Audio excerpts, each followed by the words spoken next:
He's beyond this door. There must be a way to open it. Yeah, get every single one of these dot things. He's beyond this. All of them. All of them. Which you get by lighting these guys up. He's like, yep, 1, 2, 3, 4, 5. So that explains that. So the 5th one will open that door, and then we're good to go. Until then, we're stuck here. Shit. Is this I think this is the one I came from. Let's get back in there. So, according to a commenter, that guy, the Nameless, apparently has he's got like a super powerful arm, and that if he holds it behind his back all the time because he ever uses it, he'll obliterate all of existence or something like that. Or it's just one of those like hyper anime explanations, like his arm's so powerful it'll destroy everything he ever uses it, and so that's why he's holding his arm behind his back all the time. Which it means he's probably not a bad guy, otherwise why would he be restraining himself in the first place? So we'll probably get some explanation for that. I hope he turns out to be a good guy, because I don't want to fight him again. Like, I'd love to have him be a teammate, so that he just gets relegated to cutscenes, and I don't have to repeat that very long fight again. Because damn, that was a long encounter. Ow. Die. I don't even need to look at you. I know you're over there, and you're gonna be dead. Okay, I had to look at him. I thought he was dead already. Whoops. Don't you fucking judge me. What are you? Those statue heads. What? They were guardian spirits. If we want to pass through, we need to find those things and destroy them. They can't be far from here. I can feel them. Good girl! You really are doing your homework. You may be able to control my powers better than I thought. Shut up.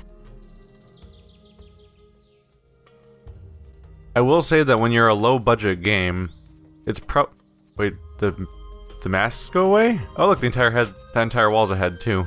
That's kind of cool. What happened to those heads though? They just kind of went away? I don't know. I was caught off guard by them disappearing altogether.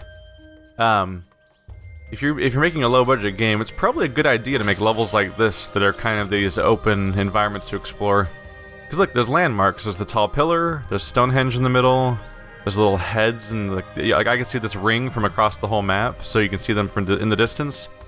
They're kind of nice to explore because you can walk around and you can orient yourself and you can tell where you're going and stuff like that. Whereas some of the indoor environments are, especially because of all the loading screens, you constantly have to go to a door and load, and then go to another door and load, and then load, and then load, and then sooner or later you're like, okay... Shit!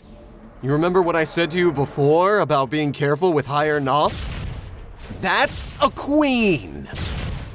Oh no, it's the thing I already fought before. I really feel like I'm in so much trouble. Sorry, the tension's lost when I already killed one earlier in that weird... in the nothing or whatever it's called. But yeah, when they did the internal environments, because of all the loading screens, and the repeating assets, and the rooms that all look the same, it leads to a situation where you're like, where am I? And you have to open up your map just to figure out where you're going. One of the main thing that's coming to mind is the Mansion of Puppets. Because the cathedral had relatively few locations, and it mostly came down to finding what the combinations were that let you open doors. But the Mansion of Puppets was like a weird labyrinth of like, how does any of this connect to any of it? Like, where am I going? And you had to open up the maps, but the map screen sucks in this game. Primarily because you can't... It's not like the Deus Ex Human Revolution map where you can see the multiple floors all in one map. And you can't like pan between the different floors or anything like that. And like switch between floors and see the different rooms. This game's map, as for reference if you don't already know, is just every single location of the entire game in one menu. It's just all of them, period. And like that's a terrible way to try to navigate the local environment. It's like try to figure out what the room you're trying to get to is even called, and then try to, like, if you're trying to get to a specific room, you have to figure out what it's called, look up the map that has that name, then go to look at the doorway on the map to find another name of a connecting chamber, then look up the map of that has that name to then find out how to get, like, you have to backtrack from there to try to find your way to the chamber you're currently in, which you also hopefully know the name of, but maybe not. Another prison key. Got another one of those. So yeah, but making a zone like this kind of means you don't have to make a map. And that's great, because I don't want to ever open that menu again if I can avoid it. The heart of the mountain was floating in front of him. That huge rock contained folklore's core, a place where the real and the unreal were two sides of the same coin. It was the center of fantasy itself, and to his surprise, the heart spoke. It told him the tale of a crossbred child, half human and half fairy tale. His mother was the greatest witch of her time, the only mortal that the fantasy loved above any other. But a child born of such a union was something that should not exist. His birth would destroy his mother, and fantasy didn't want to lose the woman he loved. The witch understood what was going to happen, and ran away to ensure that the child she was carrying didn't suffer any damage, even if that meant her own demise. She built a great mansion and filled it with soulless homunculi to serve the boy when she was gone. That place was separated from the world, away from fantasy. If she managed to keep the little one there until he became an adult, his supernatural legacy would be erased, and he could be normal. After all, only kids dream. What a story, Jonathan lied to himself, without realizing that he had started to cry. The text is vibrating right now. I don't know if you guys can see that, but the text is vibrating. It's weirding me out a little bit. Alright, moving on. Moving on. So he went to the realm of fantasy and found the explanation of his own existence. Spooky wooky wibbly wobbly timey wimey. Bad news for him. Was that a third story bit? That might be all we needed. Also, look, nice little map that lets you get around here. Leah's Run should have been where we came from. There might be more to do over there. Hidden Meadow has a closed exit. What's the Zodiac Temple? One last detail. Oh! Evil Head. Is this where the heads went? That seemed to disappear a moment ago? They ran off over here? To be douchebags? Okay. What do I want to spend my points on? Azrael's Blessing. Energy Cutter. Ooh. Supernatural energy slash that damages all enemies within its path and launches them into the air. That could be fun. Air only attack. I want to go for this one. Oh. Energy Cutter. Ooh, increase your magic regeneration rate by 20%. Seems good to me.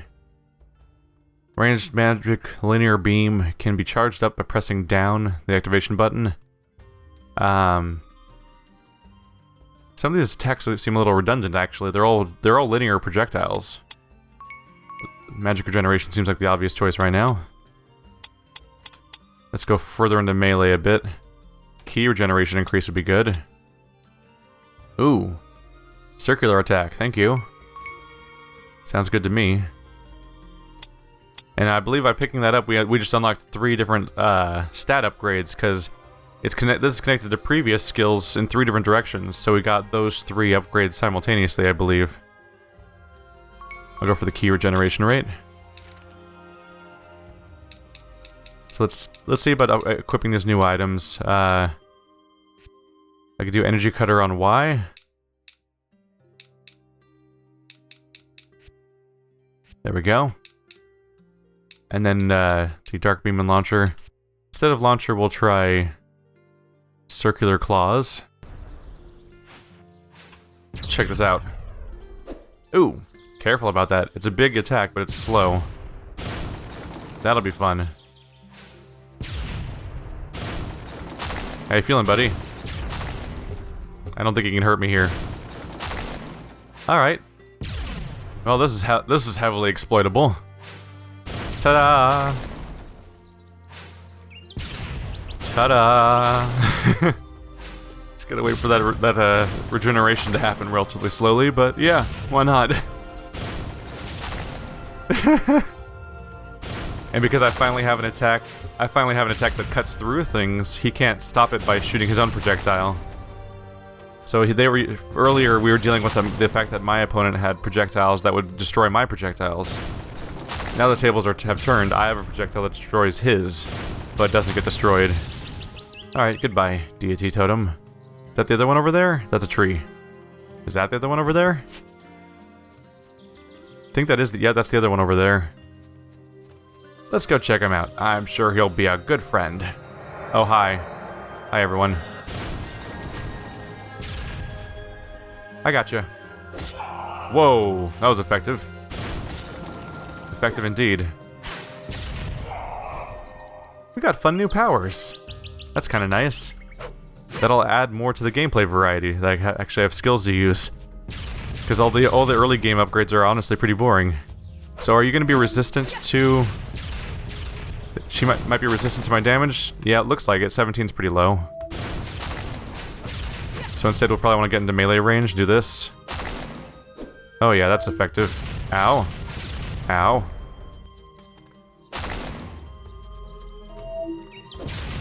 Oh, I destroyed his melee. I destroyed his ranged attack with my melee. That's interesting. Ow. Try to get behind it real quick. Right, I can hold down the run.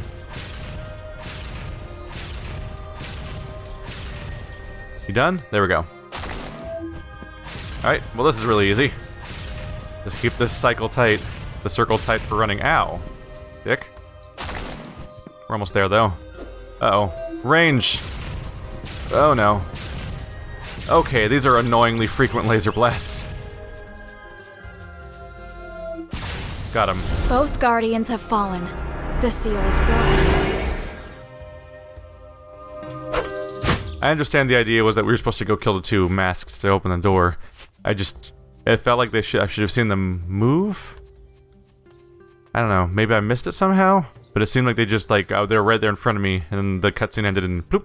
They instantly disappeared with no, like, transition to it. Here we go. Heal for me. Honestly, that direction feels awfully important, so I think I want to check out the temple first. What direction am I facing right now? I need to go the exact opposite. How about now? That's my... That's not the direction I'm facing, that's my mouse. I need to face this way. There we go. That was my bad. The mouse shows up in the middle of the screen on most menus, regardless of what you were previously doing. Which, can be a little awkward, because it makes it look like your character's facing that direction. Oop, awkward. I'll get you. Just a moment, please. There we go.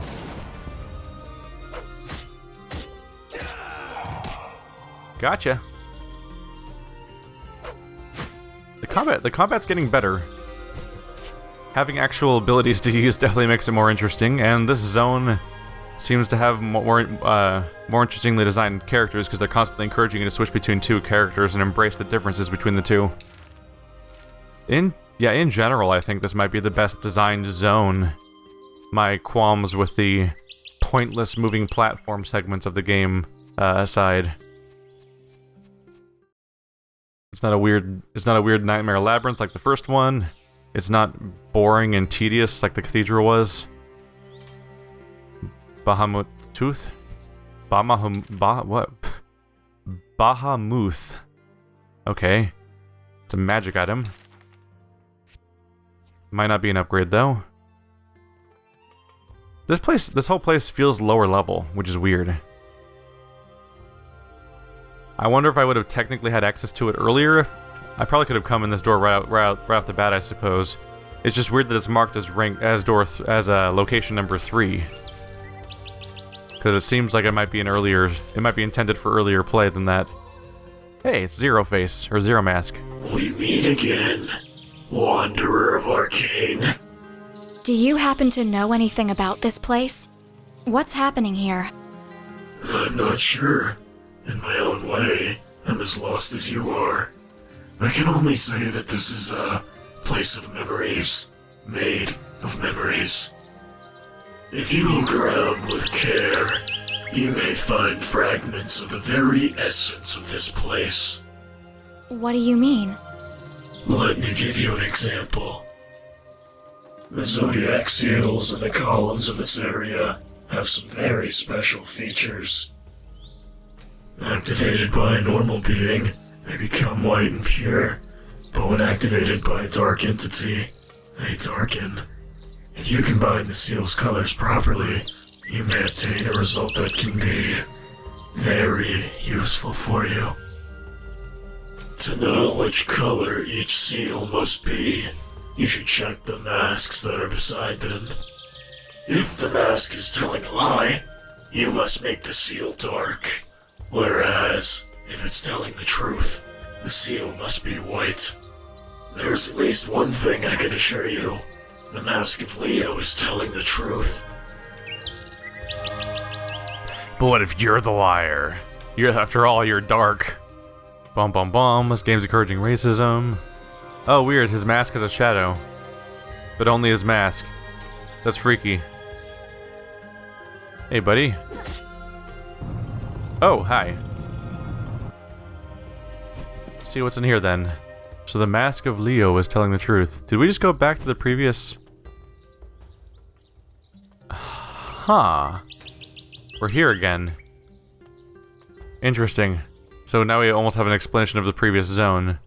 So the Mask of Leo is telling the truth. Can I read it? Oh, I have to read the masks. At least one of the other masks is telling the truth. Okay, so one of them's telling the truth. We have a puzzle. I am white. Leo is a liar. I am the same color as Scorpio and Leo. I'm of the same color as Scorpio and Leo would have to be a lie. If they're 50-50. Is it really gonna be that easy? Like this one's white and the other two are dark? Sorry. Momentarily forgot how to control my character.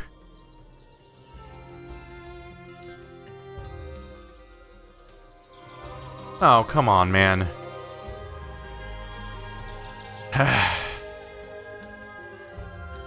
That puzzle was shit. It was done. I didn't even think about it. All right, well. How much time had passed? Actually, that didn't matter anymore.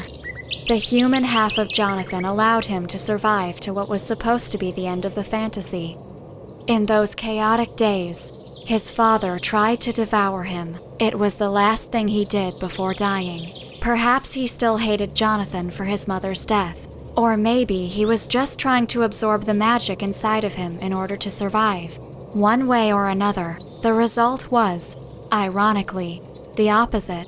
Jonathan absorbed all of the entity's essence, and now he had more power than he could have ever dreamed of. He became the Lord of Folklore, and thanks to him, all its inhabitants survived. They gave him a new name, the Fairy King. Another instance of the text not matching the voiceover. We're pretty used to that at this point, though. So we have a decent number of memories now. Yeah, we already have 4, actually. Not bad. So we have as many as we got for the other 2. So, since this looped together to a place we've been to before, the place remaining to check out then is going to be the area behind those masks. I wonder if we'll find another memory around there. That was a terrible puzzle. Wow. Oh, I'm sorry. I'm just really let down. We play a lot of puzzle games on this channel. Like I'm used to solving puzzles, and it's like, yay, let's solve a puzzle. I'm like, oh, that's it. I didn't think about it at all. I was just like, oh well, and this is that, and that's that. All right, fine, bye. And then I was right immediately. It's like, damn it. That's not how riddles are supposed to work. There's supposed to be a trick of some kind. It seems like did Zero Mask spoil the puzzle for me by telling me immediately that Leo is telling the truth? I think that him saying that might have ruined the puzzle. In which case, he might be the ultimate villain of this game for ruining a puzzle for me. How dare he? Down with you. Haha, you can't shoot me. I've got super projectiles. Try again. Buddy. Oh. He's slowly rotating to the left. How will I deal with this? Hey, buddy. Nope. Ow. He got me anyway. My bad. You guys just keep coming, huh? Ow. That was an interesting moment. Anyone else around? We're clear? We're clear. Back to switching. Yeah, I really like the fact that this zone encourages you to switch constantly. Because that's like a core mechanic of the game based on, you know, like the feature list and stuff like that, but for the most part you don't have a lot of reason to engage in the switching. In particular, this character has really powerful magic, so I haven't had much reason to not just shoot everything with magic. A lot of enemies have been designed in an unfortunate way where they seem to very specifically punish melee users, because if you go into melee then you're super vulnerable to them, but oftentimes attacking from range is super safe by comparison. And so I've had no reason to engage in a melee combat for the most of the game until they arbitrarily come up with an enemy who's immune to oop, there we go. Someone who's immune to, watch out, immune to range, and I have to switch back and forth. There you go. Hey. Nope. Nope. Forgetting how to switch for a second there. Ah. Alright. That clears the horde a bit. I'm thankful to have a one-shot kill attack.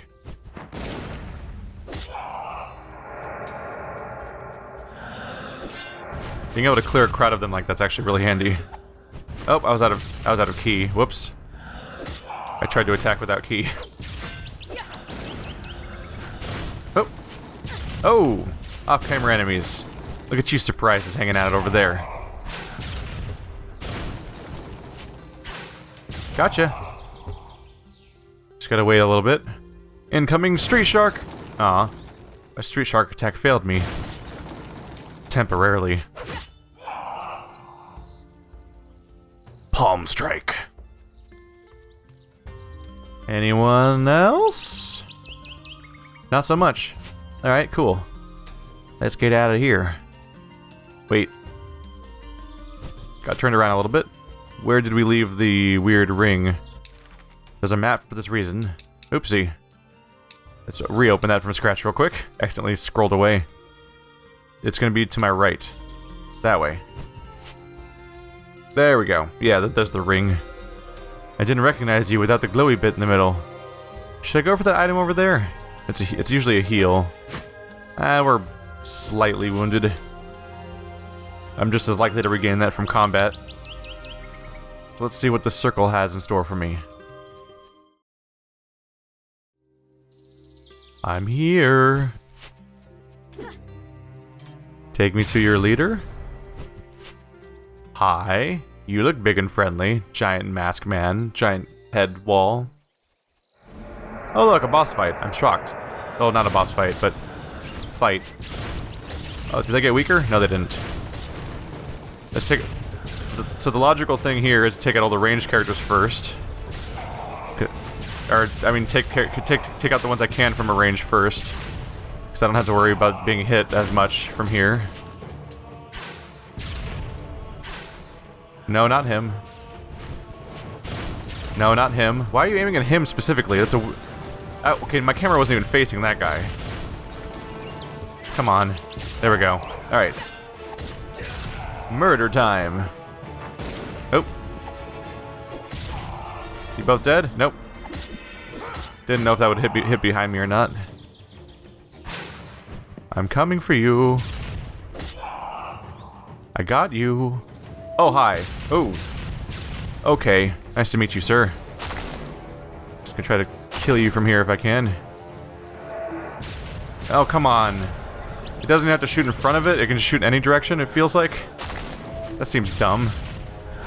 For how dangerous its beams are, it should have some limitation on where it can shoot.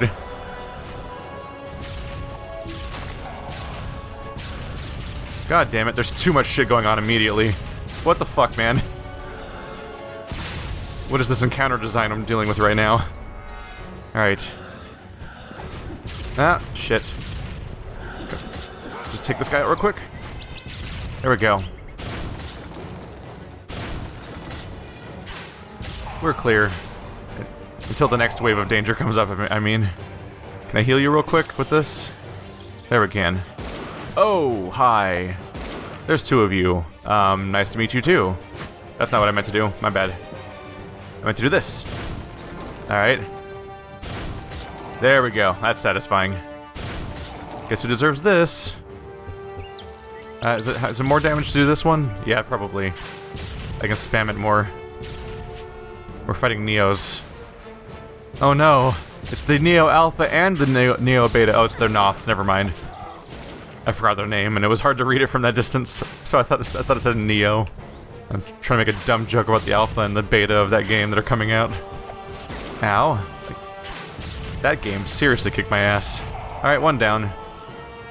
Goodbye, threat. I need to stop shooting at them when they're in midair. Doesn't really help me out. Hey, friend. I bring you pain. The kind you can't suffer quietly. That's it? And then the giant head not gonna come out of the wall and try to eat me? I mean, never say never. I think we're done with this zone.